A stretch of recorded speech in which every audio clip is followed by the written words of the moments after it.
How to add PWD in Foodpanda. Hello everyone, in this video we will see how to add PWD in Foodpanda. Go to the Foodpanda website and click on your account name. Select the Become a Panda Pro option. You will see Panda Pro deals here.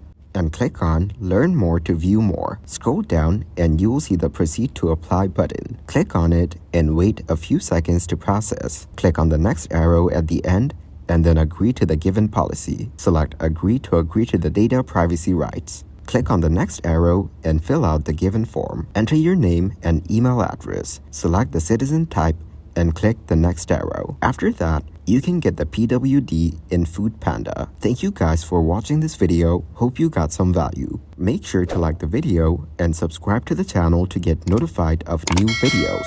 See you in the next one.